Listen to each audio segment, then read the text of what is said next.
Plans for new swimming facilities in Jasper continue to take shape.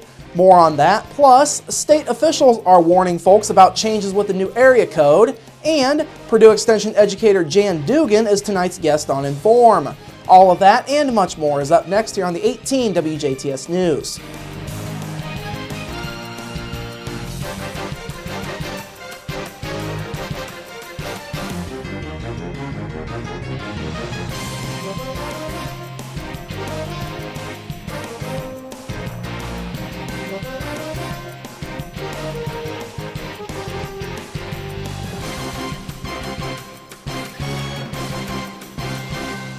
Hello, I'm Bradford Raths. Plans for new swimming facilities in Jasper are continuing to take shape.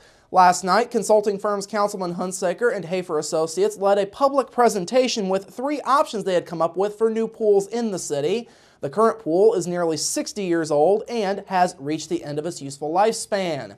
All of the options presented featured zero-depth entry along with lanes for competitive swimming and play areas for younger kids. The price range went from $4.1 million for option 1 up to $6.2 million for option 3. Any potential costs of demolishing the current facility were not included in those cost estimates. Now, the biggest issue throughout this process has been how to get younger kids and families to use the pool in the future. Jasper Parks Director Ken Buck says the new facility will have to be more than just a pool in order to make that happen. We're going to be aiming a lot at, it's going to be more of a destination place and more of a, not just a swimming pool thing. We're going to be aiming at the 7, 8-year-olds up to 13 to 14-year-olds if we can get some of those in there. Obviously, we want the younger kids in there with the zero radius pool and some different splash and spray features that would really enhance the area. Those in attendance were largely in favor of the second option presented, though they wanted to see some additions to make it better. That option as presented last night had an estimated cost of $4.6 million.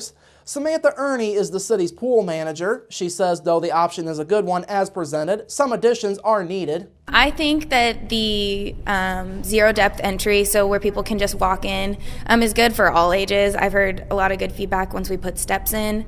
I also think diving boards, slides, racing slides, bigger slides is all an option, or a lazy river or a wave pool, things that keep kids coming back. That's not bigger than their pool at home, but not as big as Holiday World.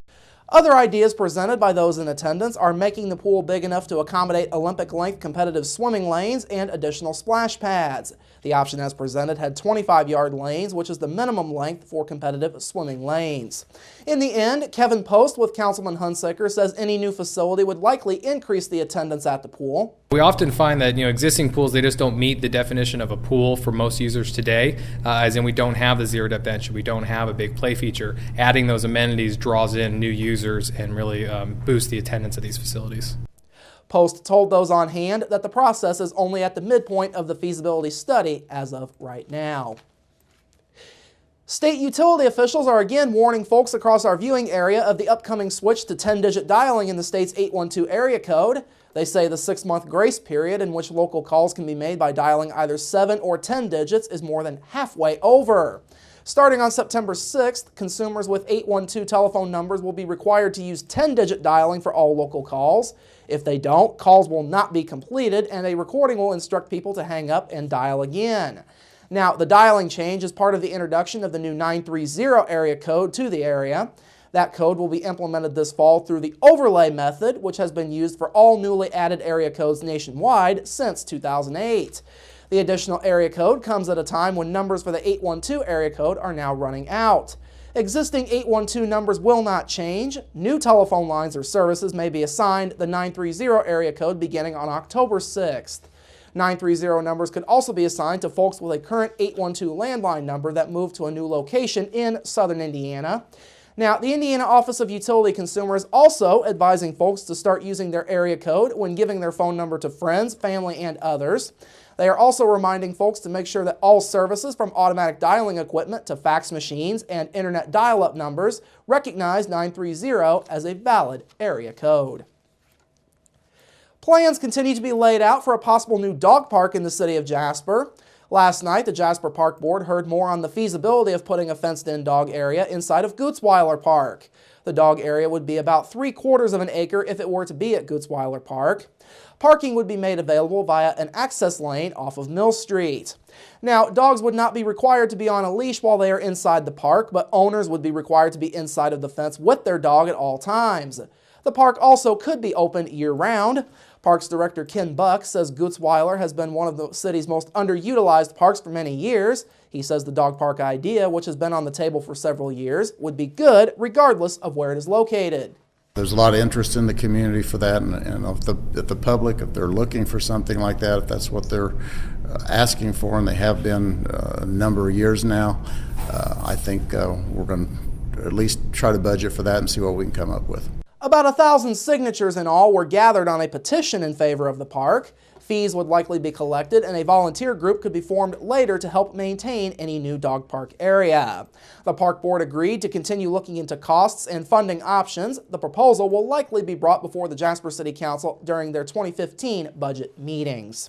Also last night, the board heard that the Parklands is set to be open to the public in the near future. The southern 2/3 of the property is slated to open July 1st for people to walk on. Many of the golf cart paths for the former country club will be utilized for the walking paths. No bicycling, rollerblading, or skateboarding will be allowed once the facility is open.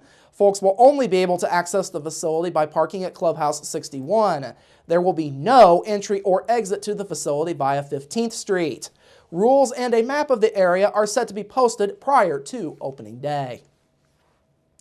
Well, we've had a good amount of rain here lately, and some of what moved through has caused problems nearby and in other parts of the state. The National Weather Service says it received 2 reports of tornadoes last night over in Greene County here in southwestern Indiana. Those were not immediately confirmed, and County Emergency Management Director Roger Axe says no significant damage was reported. The Weather Service says about 2.5 inches of rain fell in western Indiana's Fountain County, which caused road flooding in that area. A warning was issued for minor flooding along parts of the Wabash River, and some damage to houses and trees was also reported in the Indianapolis suburb of Fishers. Finally this evening, as we head into the summer season, Indiana's State Health Commissioner is urging Hoosiers to protect themselves against ticks because they can transmit illnesses. Dr. William Van Ness says Indiana had more than 120 confirmed cases of tick-borne diseases last year. That included 101 cases of Lyme disease and 2 cases of Rocky Mountain spotted fever. He says all ticks should be considered capable of transmitting diseases. He recommends that people who are entering a grassy or wooded area wear a long-sleeve shirt and light-colored pants, with the shirt tucked in at the waist and the pants tucked into socks.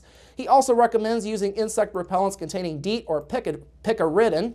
Van Ness says if a person does become ill after finding an attached tick, they should see their medical provider immediately. Now, the good news, if you do get ill due to a tick bite, all tick-borne diseases can be successfully treated through antibiotics. All right, coming up after the break, your local forecast, sports with Kurt Guxell, and Inform with Jan Dugan. That's all up next here on the 18 WJTS News. Local people watching local people.